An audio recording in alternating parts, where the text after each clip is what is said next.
minus 5, minus 4, minus 3, minus 2, X minus 1. Fire. Lights out, everybody.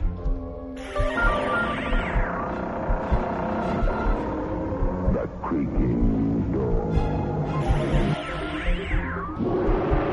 Dimension X. Inner Sanctum Mystery. X minus 1. Dark fantasy.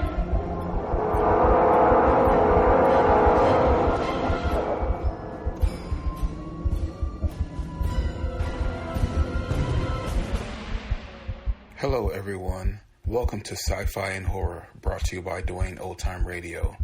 Sci-Fi and Horror features some of the best programs from the golden age of radio, including X-1, Orbiter X, Dimension X, it's a lot of X's, Lights Out, Ray Bradbury, Dark Fantasy, and many, many more. Before we start today's sci-fi and horror thriller, if you enjoy what I'm doing, let me ask you to subscribe to my channel. Subscribing is 100% free, and you will receive notifications on new posts. Lastly, if you have a moment, please write a short 1 or 2 sentence review or give a rating on your preferred podcast service. A positive review or rating would help me out a lot. And now, on to the show. And again, thank you for your support. Hope you enjoy. CBS Radio Workshop with 2 episodes. The 8th episode, Cops and Robbers, March 16th, 1956. And then lastly, The Legend of Jimmy Blue Eyes, the 9th episode from that series. That one aired March 23rd, 1956. CBS Radio, a division of the Columbia Broadcasting System, and its 217 affiliated stations present the CBS Radio Workshop, radio's distinguished series dedicated to man's imagination, the theater of the mind. Transcribed.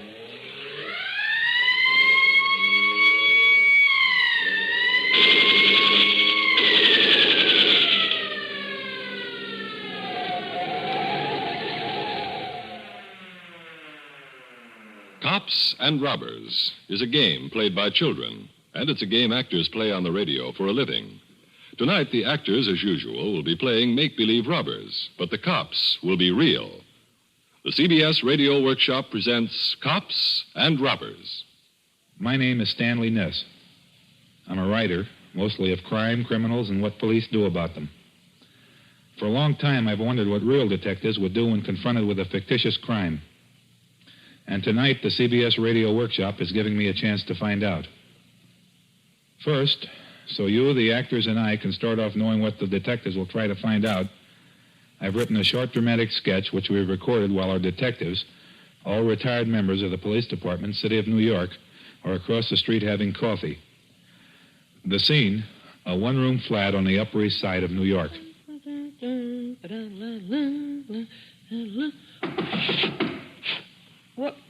Who is it? It's me, Dunk. Well, come on in. It's open. Not open. Oh, honest goodness.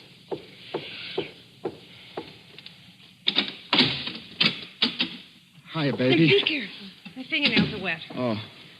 Well, where is it? Where's what? The chow mein. You were going to stop at the Chinese restaurant and bring back chow mein. Where you been? Oh, yeah, I was. I forgot. You forgot? How could you forget what you went out for? Ellie, baby, listen. You got to stand by me. I'm in a jam. You went out to get chow mein. How could you get in a jam? I did. That's all there is to it. What kind of a jam? I can't tell you right now.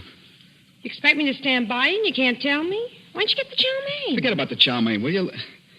Listen, you got the telephone number at that bar and grill where Joe hangs out, that Glenham's? What's Joe got to do with this? Have you got the telephone number? Yeah, I got it. It's in the drawer there. One of their cards. Oh, get it for me, will you, baby? Get it yourself. My fingernails are all wet. What's this all about, anyway? I'll tell you later. Well, where is it, anyway? It's there. Look. I said look, not tear apart. Oh, here it is. Look, I got to go out in the hall and phone him. Don? Yeah? Oh, will you sit down and relax and tell me what this is all about? I don't have to sit down. I can tell you standing up. I shot a guy. You what? I shot a guy. You went out to get a container of chow mein. How could you shoot a guy? I don't know how I could, but I did. So we know what our detectives will try to find out. The crime referred to was of such a serious nature that the precinct detective squad commander was called from his home to supervise the investigation. Our squad commander tonight is Lieutenant Dan Campion, who retired from the police department a little over a year ago after 25 years in the job. The detectives working under him will be Howard C. Clancy, Jerry Heaney, and Richard Jacobson.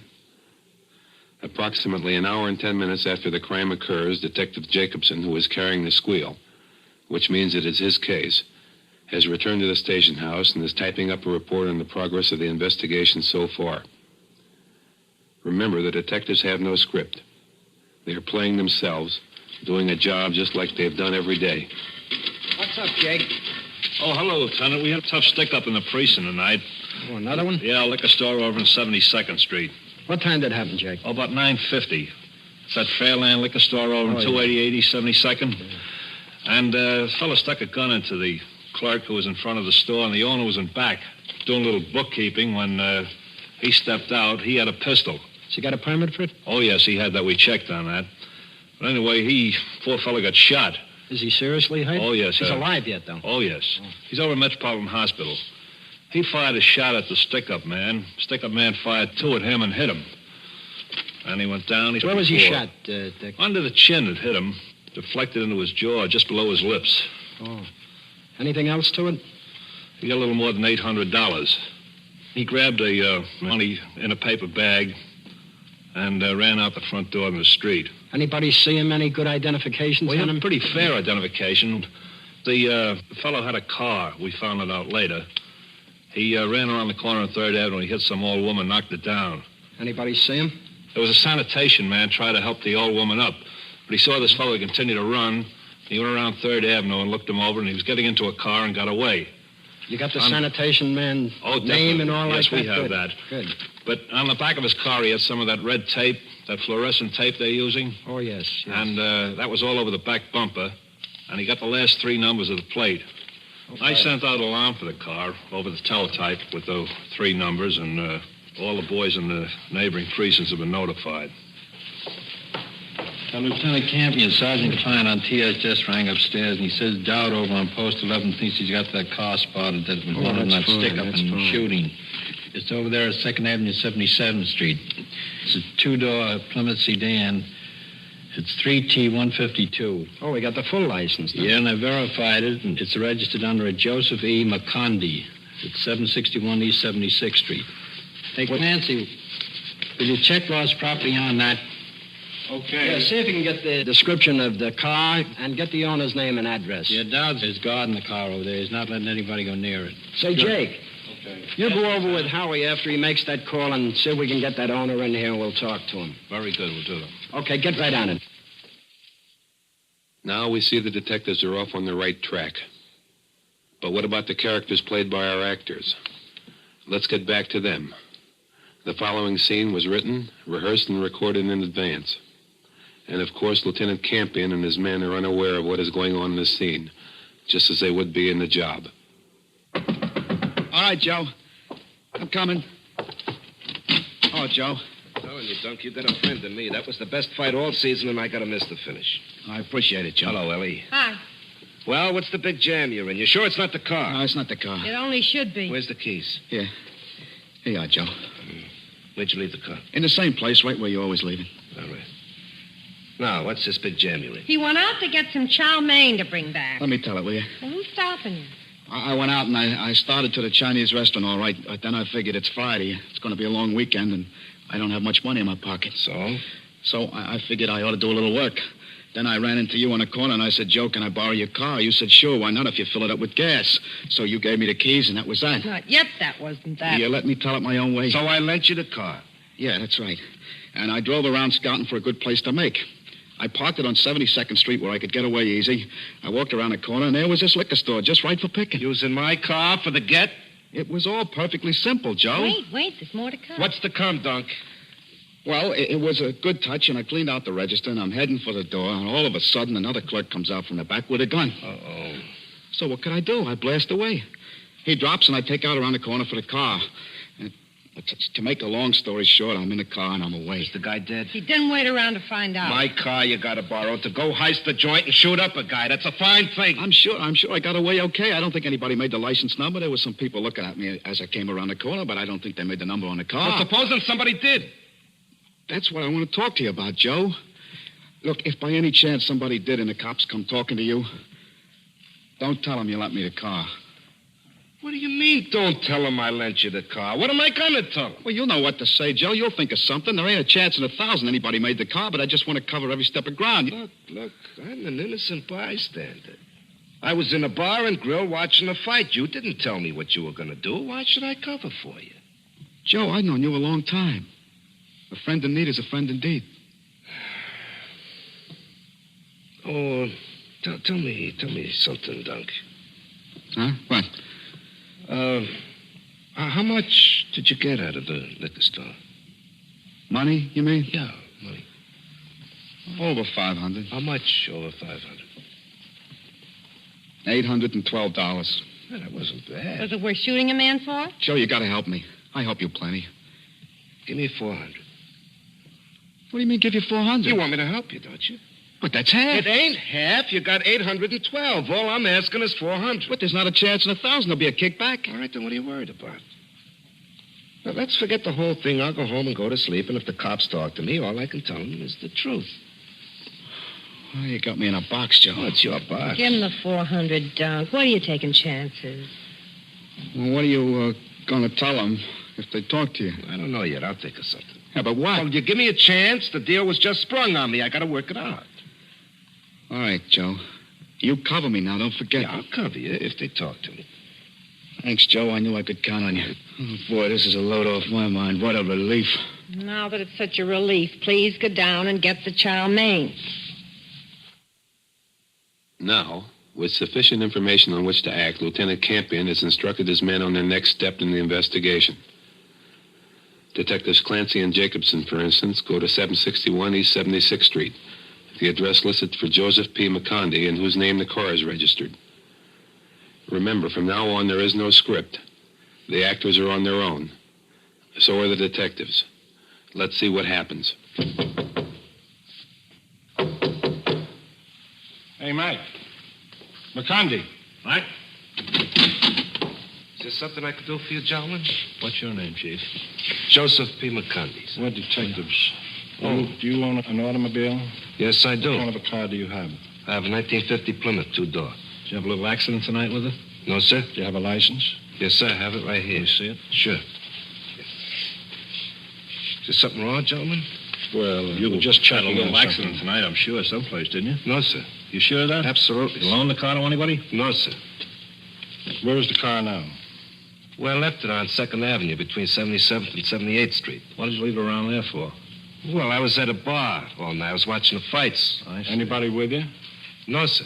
Well, in By the yourself? bar, I've a couple of boys I see every once in a while in there. What's some of their names? Give me one name. Well, there was, I'd give you a couple. There was Bud and Tommy. Uh-huh. But you didn't lend Bud or Tommy your car tonight, did you? No. We The were all boss there. would like to talk to you. I'll hold on. You don't mind, for a do while. you? No, sure. Do you have it's all anything right. on you before No, you... sir. Huh? No, sir. Absolutely not. You're sure of that? I'm clean. Never been arrested? No, I've never been arrested. You're sure of that? Absolutely. Look, anything that you say, we're going to check. Don't forget that. Right, sir. So you might just as well tell us the truth right now. Yeah, I've never been arrested. You've never been arrested? Oh, I've been down to the house a couple of times. Let's go. Okay. With Joe McCondy in custody, the detectives return to the station house. They walk them upstairs to the squad room and into Lieutenant Campion's office. Son, if this is McCondy, fellow on that car. Oh, hello, Mr. McCondy. How do you do, sir? Sit down there a minute. Yes, thank you. Can I see you outside a minute, Lieutenant? Yeah, you stay in here with him, Howie. Yeah, and okay. I'll be right back, Mr. McCondy. We have some other business to take care of. Could I smoke in here? Is that all right? Yeah, go ahead. Yeah, but Smoke. don't throw the butts on the floor. Oh, no, I wouldn't do that. You want any coffee? Yeah, I wouldn't mind a little Okay, black. stand up. Yeah, sure. Everything you have in your pockets, take them out and put it on the desk here. All right. Everything, no matter what it is. Okay. If it's money, count it. All right. In front of me. Yeah. It's embarrassing because I'm not too well healed. They only got $5, $10, $11, $12, $13. 13, okay. Put it back. Okay. Okay, any other cards or I have his slips on wallet you? here, Howie. Okay. Yeah, let's look at that, will you? All right. My wallet, another wallet I got. I keep. Who do you live with at this address? Nobody. I see, all right. What do you work at, Mr. McCondy? Well, I kind of dapple in sports, equestrian. What do you mean, dapple? Well, I hang around the racetracks a little bit. You bookmaker? Well, a little bit. You take numbers? No, I don't take no numbers. You ever fingerprinted for anything? No, I was never fingerprinted. Never fingerprinted? No. Because we're going to fingerprint you. Well, that's all right. It's your privilege, I guess. Excuse me a minute. Tonight. Lieutenant, he was in the spot up on the avenue tonight. Yeah, we'll come to that. Fine. Say, Jerry, check the BCI on this fellow's name and address, and you got a pretty good description of him. Okay. And then I want you to check the Information Bureau and see if he's been... Do you ever get a summons for anything? No. Never had a summons in your life? No.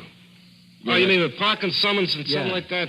Well, I got a ticket for speeding there once or twice. How long ago was summons, that? isn't it? Yeah, Why don't you answer the question? Well, I call those tickets, You were convicted Summons. then? It's Is polite. that right? You were fined? Yeah, I was fined. Well, that's a I paid conviction. it. That's a Oh, con- Now, where were you at 9:20? I was at Glenham's Bar and Grill on 2nd Avenue between about 75th and 76th Street. I got there about 9 o'clock. I had some real rotten chow there, and then had a few beers with Spud and Tommy, what I told you about. And we were chewing the rag there for about an hour. The fight went on at about 10 o'clock. And we made a couple of bets, me and this Bud and Tommy, and... You didn't leave the premises No, between 9 and 10 No, o'clock? no. Did you see the whole fight? Yeah, I went 10 rounds. Who won the fight? Amero. I won. What odds did you get? 2-1. I gave to you. Oh, you gave the Yeah. odds, huh? What did you get on that, Jerry? Hey, Anything? McCondy, what are you handing out here? You did a bit in 1952 for pettit larceny. What kind of a pettit larceny was You it? went to the island for it. Oh. What kind of a pettit larceny was that? Was that grand larceny and reduced to pettit larceny? You took a plea on it, didn't you? Yeah.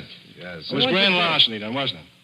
Well, yeah, I don't know the technical words for these things. Oh, you Why don't know talk just to as me? much about it as we do. Well, You were arrested. You know more law about Now, that hold than... it, fellas. Listen, who used your car tonight? We haven't got all night. There's a man dying. I told you when we picked you up at your house that we were going to verify everything that you told us. Remember me saying that? Yeah, I know that. Listen, Mac, why don't you stop kidding? We're bringing the bartender over here. And Well, you stop can bring him kidding. in. Well, he's coming in. That's okay with me. Howie, now. take this guy over and fingerprint him and let him think this thing over. And if he don't come up with something different, boy, you're in. It's after 1 in the morning.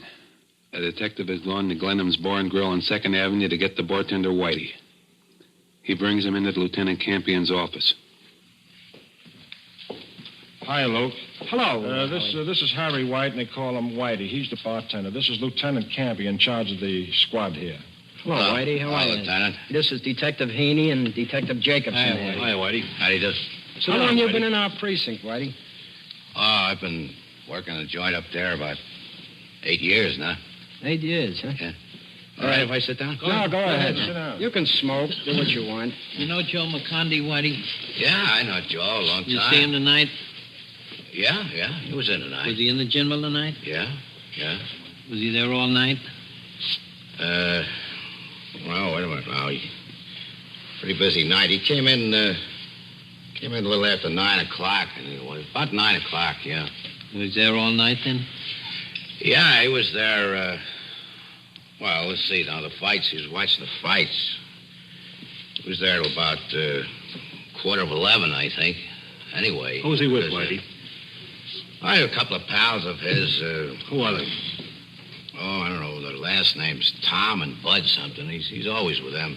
What time did Joe come in there, did you say? Well, I think it was around 9 o'clock. Might have Joe been wasn't before 10 then. o'clock? Oh, no. He was in at 10 o'clock. Was he there at 7:30? No, he wasn't there at 7:30. No, Did you miss him any time at all between 9 and 10 o'clock? Between 9 and 10? Yeah. Did you miss him? No. You took a bet off him, No, he didn't you? was there. He was drinking all the time. Well, he said he was there since about 7:30. All evening and all night. No, Somebody's lying here, Whitey. Either you or him. Now, No, come on. I remember. Listen, I know Joe very well. What about his two pals, Whitey? Did they leave the place at all tonight? No, the two pals were there. They were there all the time. They came in with him? Wait a minute. I tell you one thing. The phone rang, and I picked it up, and the call was for Joe. But this was about 10:30, I think. So I called Joe, and Joe went up the phone. I forgot about it. I was busy, like I said, you know. And suddenly Joe comes running up the bar. He says, I gotta go. What time was that? Well, this was about right after the fight. Was this male or female voice? You mean the guy that called for? It was a male voice. Male voice, yeah. And he called, and then Joe said he had to leave right away? Yeah, he said something about, he says, I got to go up to Ellie's, I think it was. What time was that about? I think it was about 11:15. It was right after the fights were over. Yeah. Oh, we don't need a lineup for this. Bring Joe in and make sure he identifies him. Dick, go out and bring Joe in. Is this the fella here? Yeah. Hey, Whitey. Hi, Joe. Hey, Joe. Yeah. You said that you were in the bar all night. Yeah. Until the time you come home, the detectives met you at your door. Yeah. What are you lying about? Well, I was there. Well, all night. Now, stop. Whitey said you weren't there. He said you left there. What? Who's Ellie? I don't know no Ellie. Well, you got a phone call and you left the place all excited. Well, I wasn't excited. It's Who true. called you? I got a phone call at Whitey's place, you see. Now, here's the way it works. Like I told you before, I take a little book here and there, see? Listen, Joe. No, that's about the truth. book. That's true. You want to hold a bag for everybody, hold it, because you're gonna hold it unless you tell us who you loan your car to, or if somebody else uses your Maybe car. Joe would rather talk to us with Whitey outside. You wait outside a while. Yeah, Whitey. okay. Go on out with him, Dick. Huh? Very good. Good luck, Joe. All right, Whitey, thanks. Are you going to tell us who you loan your car to or not? I didn't lend it to All right, nobody. nobody had your car tonight? No. You had were it the all only night. one had It the was keys? on the street. Hold it, fellas. Does the car belong to you? There's no mortgage on it or anything else? no. It all belongs to you? Yeah. Does everything in the car belong to you? That stuff in the back, on the trunk and all like Everything. that? Everything belongs Yeah. to you, huh? Yeah. Is that right? That's right. All right, well, how about the gun under the seat? I don't know nothing about no gun. Now, you fellas heard him say everything belongs to him. And Come do on. you know with a previous misdemeanor, boy, this is a felony. You're not kidding anybody. You're in. Well, There's a man dying over there. all I know is you could check with the Whitey and with Bud. Bud works in the garage on First Avenue. We'll have somebody check. McCondy, I want to tell you something. Yeah.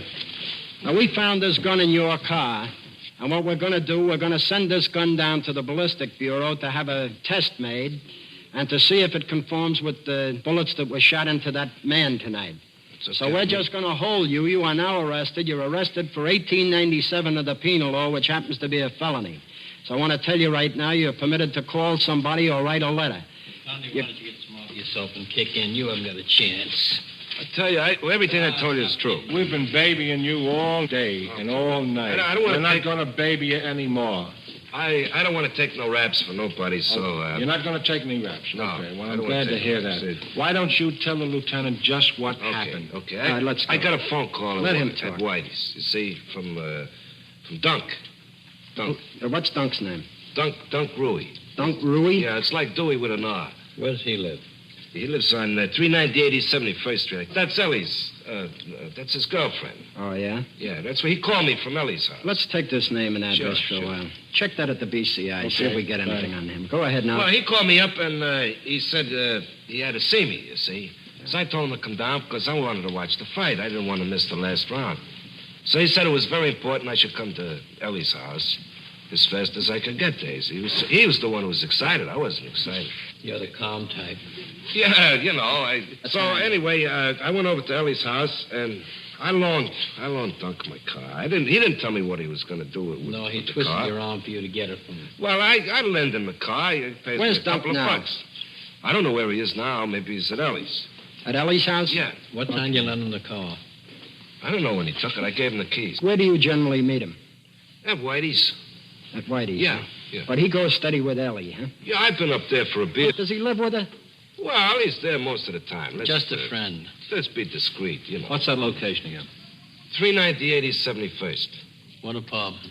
It's 3E, I think it is. It's on the 3rd floor. They got a phone over there? Yeah. Okay. Say, Dick. Yes, Jerry, Lieutenant. get right over to this Ellie's house. You may nail that guy right there. In fact, I think we better put him in the boob downstairs and we'll all go over. Now, 20 minutes later, the detectives are in the hall on the 3rd floor outside of Ellie's flat. Here, as they hope to make the final arrest in the case, Lieutenant Campion gives his instructions. Yeah, but listen, everybody get your guns out right now. We don't want anybody to get hurt. Yeah. Special delivery.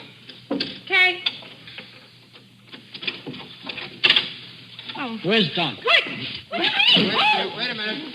Wait a minute. Don't hide it. There's no sense of hiding it. She's not. She's going to be a nice little girl.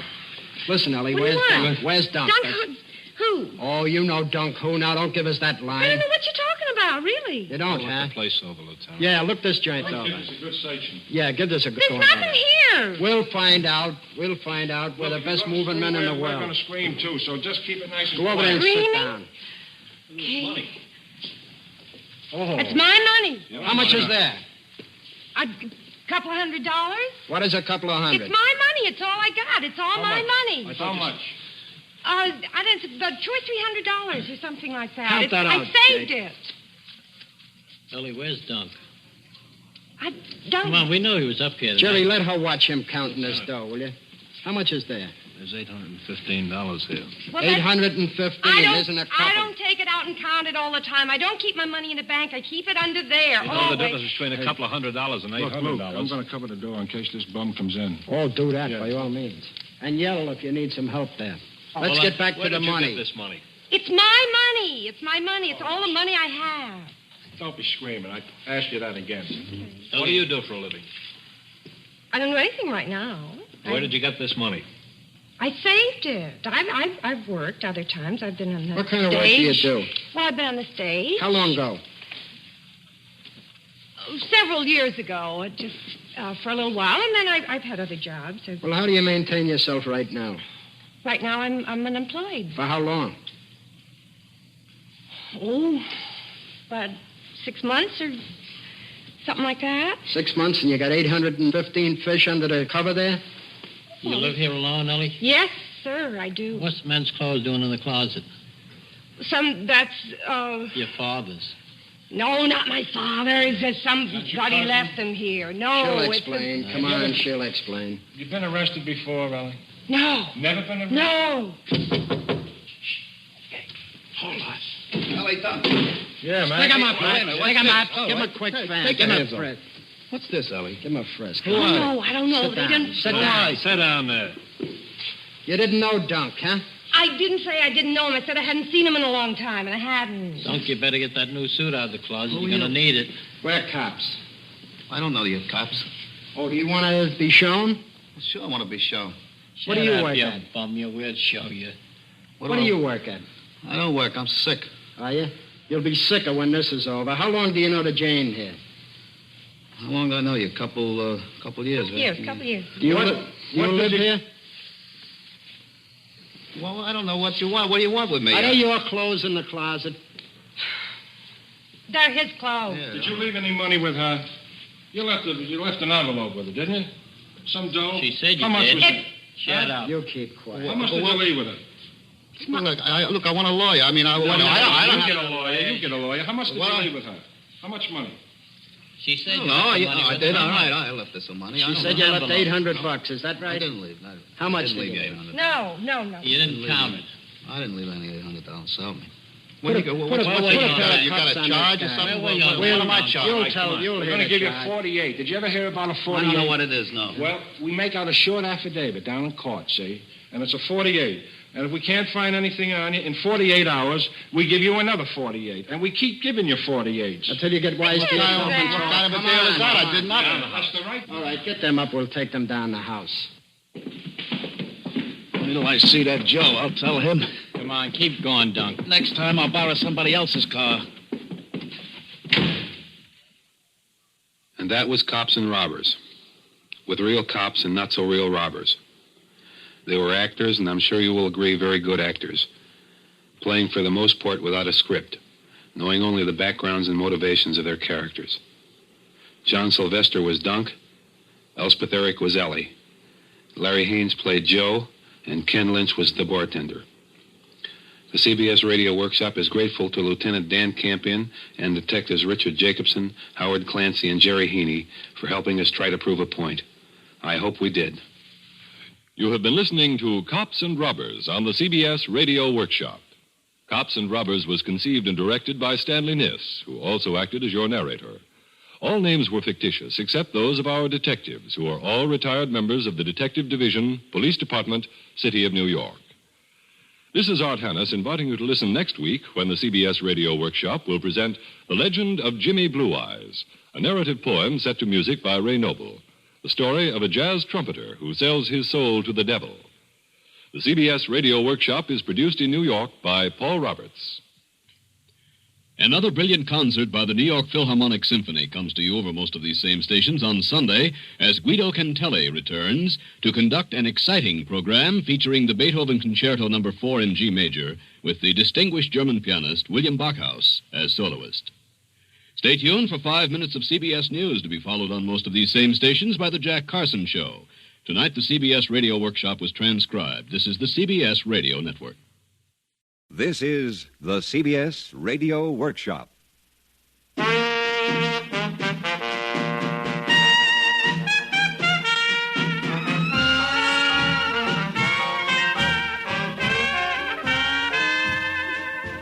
Blues is a woman, and a woman is the blues. Sometimes she plays like a pair of tight shoes. 'Cause blues is a woman, and a woman is the blues. Sad news and glad news, but mostly bad news. One ain't enough, and two is too many. Life is rough stuff if you ain't got any.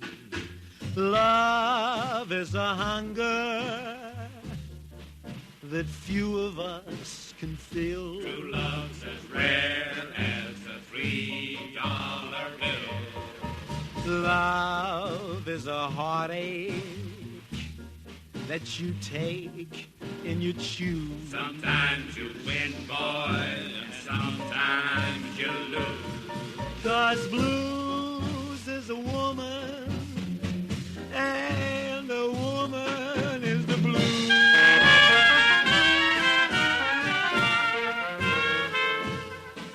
CBS Radio, a division of the Columbia Broadcasting System, and its 217 affiliated stations present the CBS Radio Workshop, radio's distinguished series dedicated to man's imagination, the theater of the mind.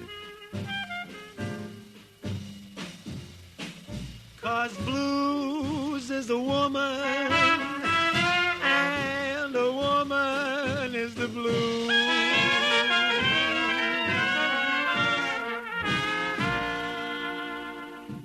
Tonight, transcribed, an original story ballad, The Legend of Jimmy Blue Eyes, by Edmund Brophy, with original music by Ray Noble, starring William Conrad as the narrator and Jimmy Dodd as Jimmy Blue Eyes, horn by Manny Klein.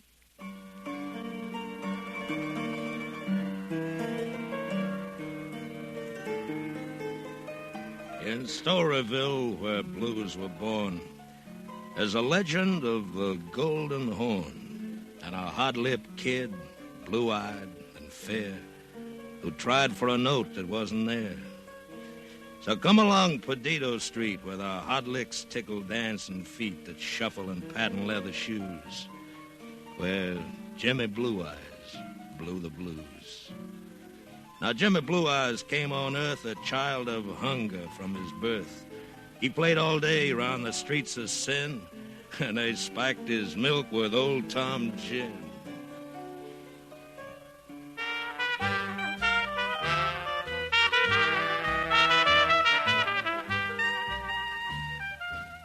He second-lined each funeral band, rushed the can when they made a stand.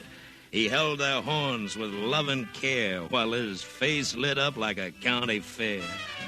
He followed the tailgate players round when the wagons rolled through back of town. And the only prayers he ever knew were the kind of blue note trumpet blew. He roamed the streets from sun to moon, his bare feet beat to each tonky tune as it crept through the gin mill swinging doors, and the sawdust danced on the white tile floors. He stole free lunch from barrel house places and hustled a buck at the fairgrounds races. He talked to dice like a lover can, and he aimed for the life of a sporting man.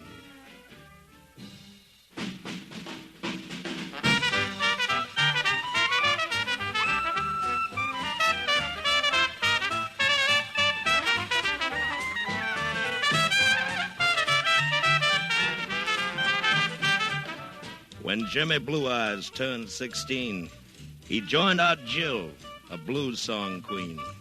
Jill dressed him like a special prize, this Dixie kid with her soft blue eyes. He'd 20 suits and a Stetson skimmer, a box-back coat and a diamond glimmer. A gold chain draped his fancy vest. He went first class. He was the best. Now, Jimmy Blue Eyes loved to dally at a card room down along Pig Alley. He could riffle a deck with gambler's ease and clean a cotch game like a breeze. One night, a player met his raise with a silver horn from better days. I guess that's it, boys. I don't see no more money on the table. I'm folding up. Hold on, Jimmy Blue Eyes. I got me some grouch bag dough. Deal out one hand a stud. One hand and I quit, win or lose. No good, Chippy. You blowed plenty of horn on the riverboat for that. I don't want no grouch bag money. Who says you're going to win me? Deal the cards. King, tray. King bets. 20.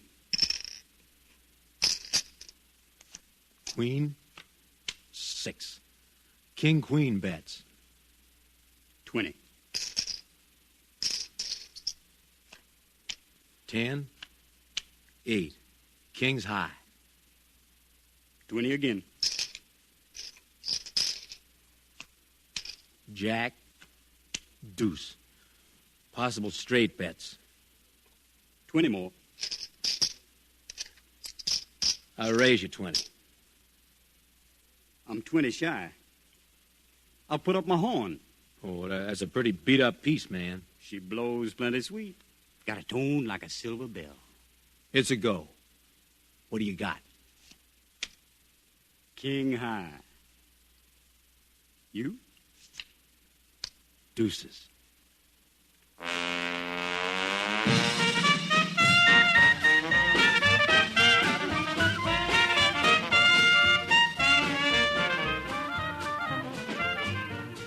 Jim showed his win to his loving Jill in her fancy flat in the morning still. Why, Jimmy, honey, you couldn't call home the cows at sundown with that old thing. Why, she's a singing dream, baby. I'll call the children home like Buddy Bolden used to do. I tried it out walking up Rampart Street. You could hear the echo down the riverside.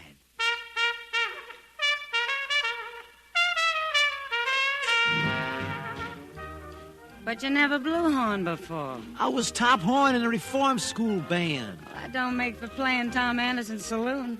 And you're not filling in alongside King Oliver in a funeral band. That's a cinch.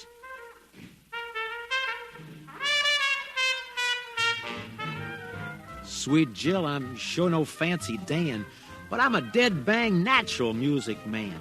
I'll take this battered silver horn and make it talk come Mardi Gras morn. Jimmy, my love, since I was born, I've loved the music of a horn. You learn to make it weep and shout. I'll love you till the stars burn out.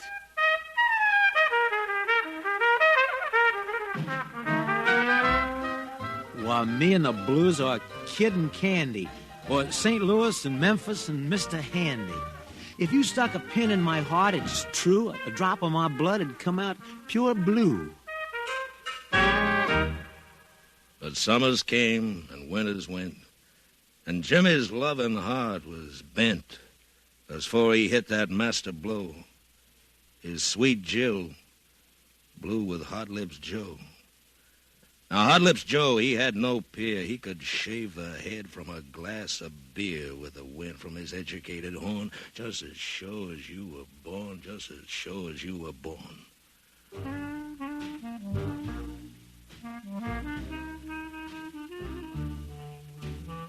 The kiss-off gave poor Jim a jolt. He loaded up his blue steel colt and headed for the circus house to croak at double-crossing louse.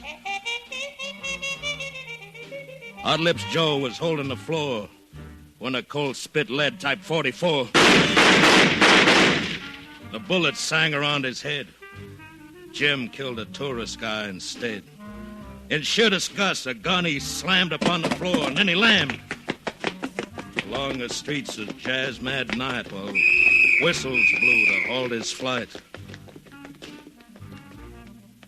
And back at Minnie's circus house, Hot Lips Joe, that heart thief louse, cased a sucker on the floor and smiled and whispered, "Nevermore." He dead? Put a mirror to his mouth, Hot Lips. Don't need no looking glass. Man got no pulse. He's a goner, dead as a mackerel. Jimmy Blue Eyes going to get himself fitted for a hemp necktie. And the executing man going to bag his pretty head with a little old black bag. Oh, it's goodness for Jimmy, boy. I say amen to that. Amen.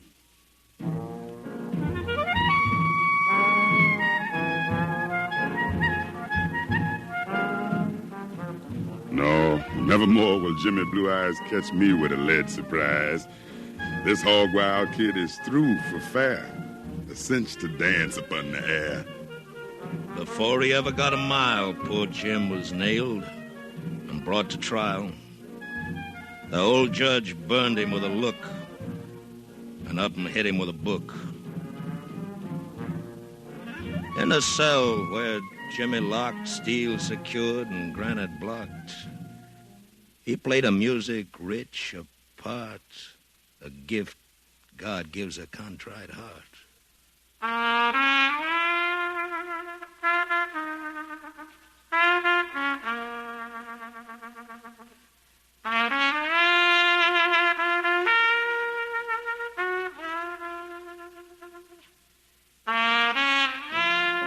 Long summers came, long winters went, and all of Jimmy's time was spent to reach a chord, to cut the air and blow that note that wasn't there.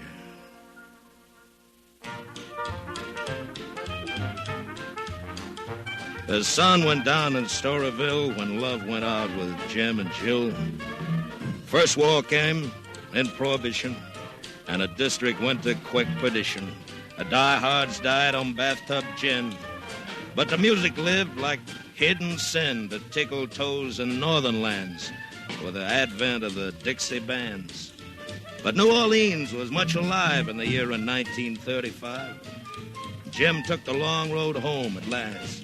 The dark and bitter days were past. Now, when Jimmy Blue Eyes hit the bricks, he was master of hot licks. His trumpet clawed and tore the air in search of a note that wasn't there. He played the hottest spots in town, nearly blew the ceilings down. When his encores all were done, they said, "Oh, that man is Gabriel's son."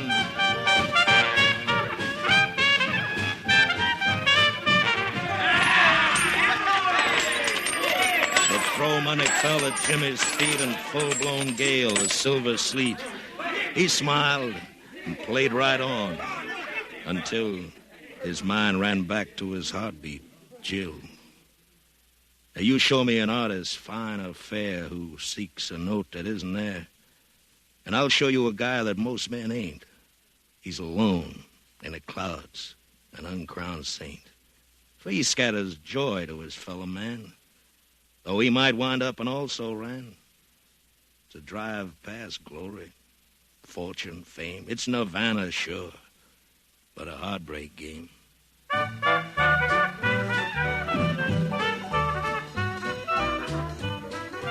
And Jimmy's heart and soul sent out the soft, sweet tones of his trumpet shout.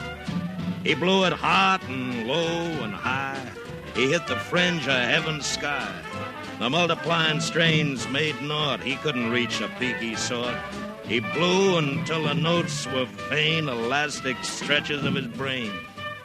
He tried hongan and mambo pills, but they wouldn't bring the trumpet trills. He killed a quarter rye each day, and it didn't help for his high note play. Jimmy, boy, your case is tragic. You'd best resort to Mammy Magic. She cooks a pot like jungle stew. There's conjure in her devil's brew. Where's this Mammy Magic live? Where? Tell me where. 2 miles north of nowhere. 1 mile south of someplace. Look over your shoulder, man. The old hut in the wood? The old hut in the wood. Now, Mammy Magic was her name. A voodoo witch of power and fame whose spells were famous as the blues from New Orleans to Newport News.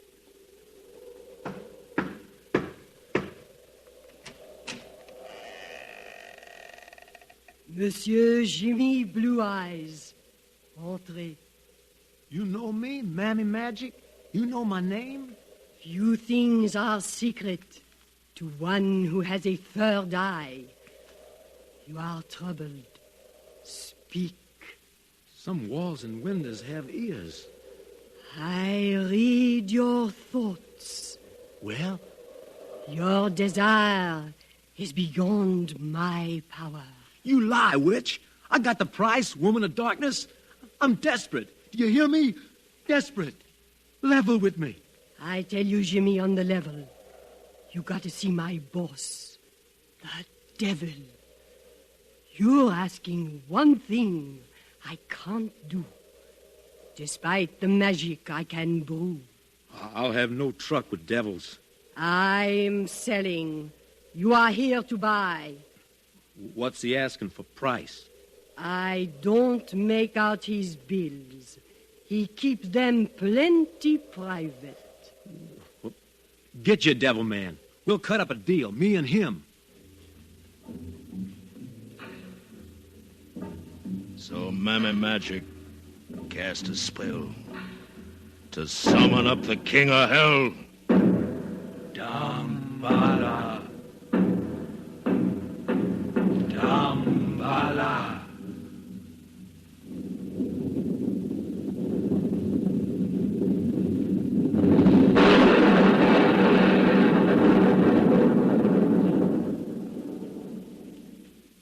He came in a flame of smoke and thunder that almost tore the town asunder. He smelled like absinthe and smoke and mud. His eyes were rubies, pigeon blood. He stood erect in a manner bold, and his tail was 80-karat gold. Your very humble servant, sir. Yeah, Speak up, sir. There is no occasion for fear. I pride myself on an understanding heart. Well, here's the situation, Mr. Just call me Red. I'm a very democratic chap. All souls being equal before my eyes. What is your problem, Jimmy Blue Eyes? And what is your heart's desire? Okay, Mr. Red. Here's the setup. I want to blow the...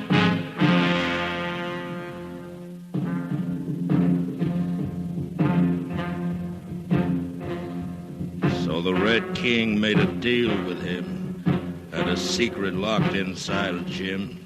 And then with the evil art of old Red turned that silver horn to gold. Jimmy Blue Eyes walked on feet which never touched upon the street.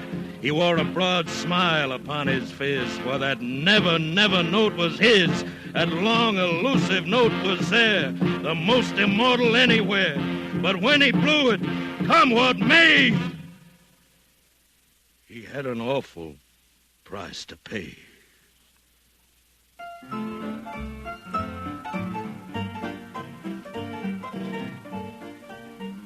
Old Hot Lips Joe had just come down from a long run in Chicago town. He'd been the world's top trumpet king for 20 years come one more spring. The jazz folk down in New Orleans dug folding money from their jeans to bet on Jim or Hot Lips Joe to contest for the master blow. Put your money where your mouth is. I got a century that says Jimmy takes it. Well, you get it up, man. It's like shooting fish in a rain barrel. Kansas City bets on Joe. And Memphis takes your bet. Chicago goes for hot lips. That boy can really blow up a storm. His money, marbles, chalk, and beans on Jimmy, the pride of New Orleans. Who'll cover 5 G's with cash, not talk? It's Jimmy Blue Eyes for old New York. Most ever parish up and down bet scads on Jimmy's horn renown. The high and low of fortune's birth came on from ever end of earth. The joint was jammed, and the 88 was under the dukes of a solid gate.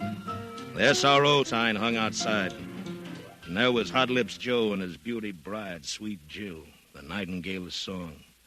A dead wrong broad, dead wrong, dead wrong. Playing the puff at a ringside table, sipping amber, draped in sable. And Joe took a stage with a master's pride and cut his trumpet open wide.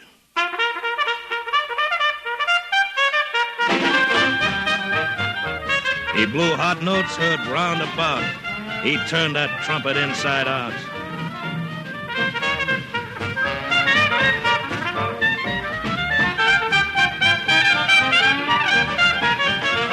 He blew till all the glass was broken. He blew so hot the joint was smoking. His horn turned inside out and curled. The last note traveled round the world.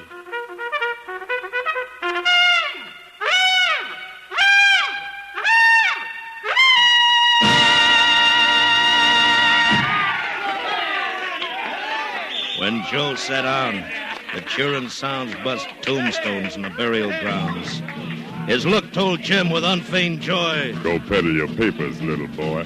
Get a handcart, Jim. You use that horn to peddle fish. You ain't got a prayer, Blue Eyes. It's like stacking a cellar door dance up against Bill Robinson. Jim took the stage and struck a stance bold for a guy with a Chinaman's chance.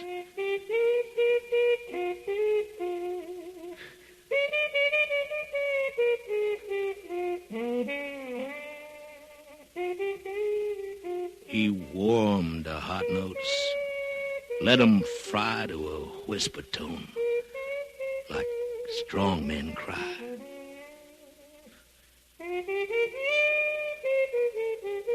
They felt his lonely, bitter years as the horn wept soft, metallic tears. Then quick, mad laughter with a jeer. Go cry in your beer, go cry in your beer.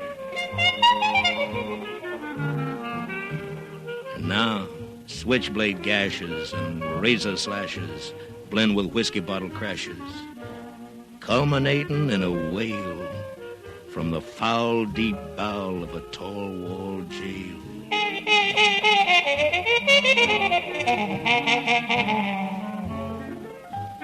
He ran the scale of man's emotions like changing tides upon the ocean. A harsh note cursed, another prayed, "Have mercy, brother, I'm so afraid."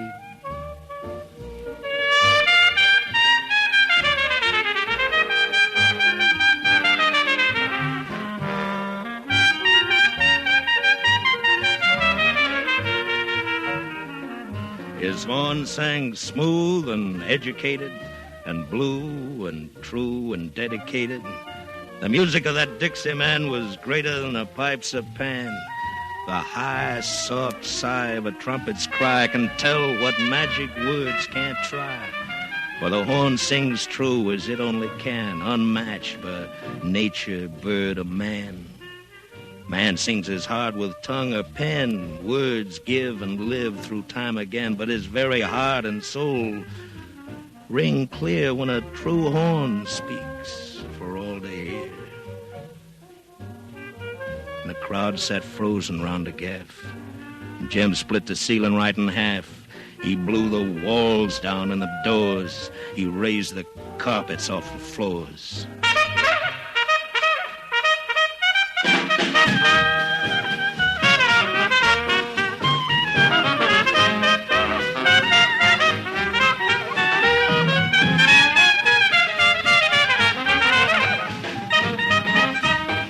This genius boy from a land of cotton, this disinherited, misbegotten son of a slum and sin and gin, blue that scatter outside in.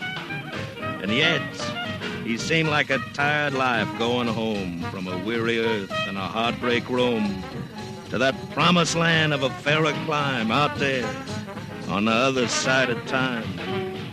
Tail it for Jill, sweet. Blow it high, and you might love it till I die.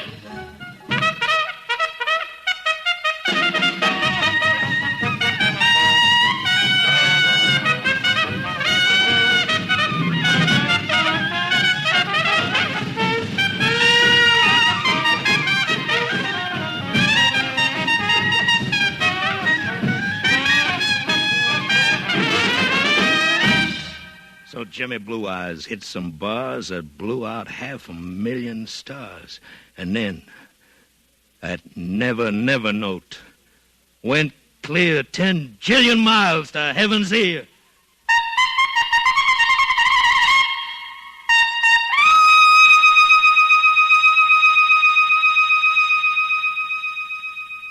And when it faded, died and broke, that blue-eyed kid went up in smoke.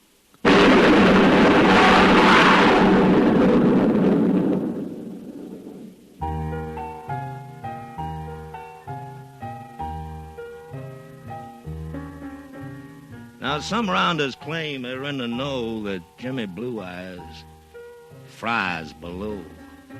But in New Orleans, they'll lay you odds he's playing trumpet with the gods.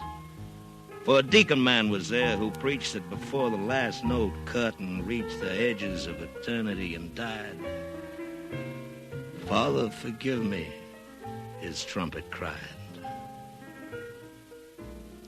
No matter where or when hot music blows, if you're not hip, ask Dad, he knows.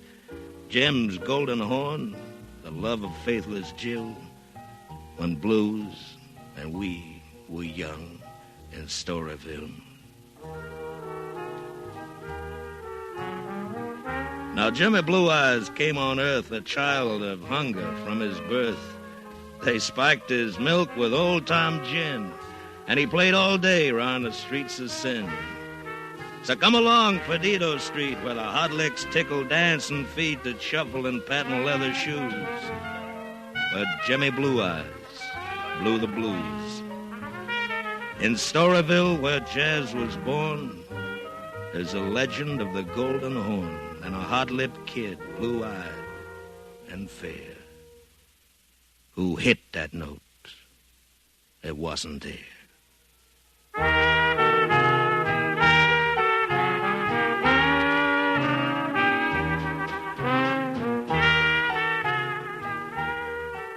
Tonight, transcribed from Hollywood, the CBS Radio Workshop has presented The Legend of Jimmy Blue Eyes, an original story ballad by Edmund Brophy, with original music by Ray Noble, and starring William Conrad as narrator, with trumpet by Manny Klein.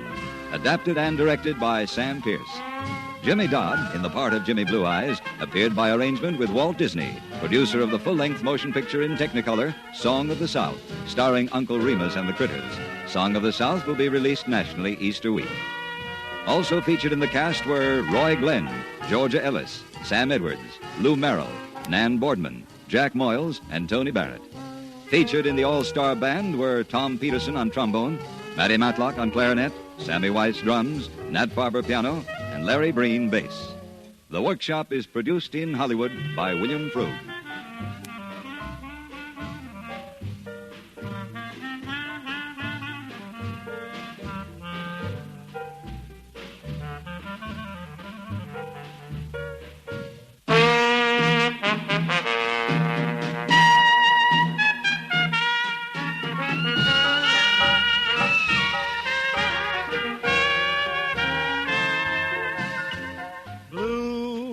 Is a woman, and a woman is the blues.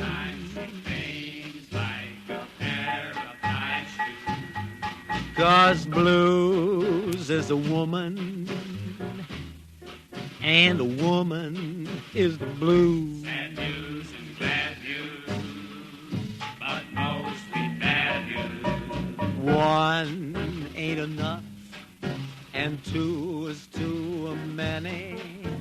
Life is rough stuff if you ain't got any. Love is a hunger that few of us can fill. True love's as rare as a $3 bill. Love is a heartache that you take and you choose. Sometimes you win, boy, and sometimes you lose. 'Cause blues is a woman, and a woman is the blues.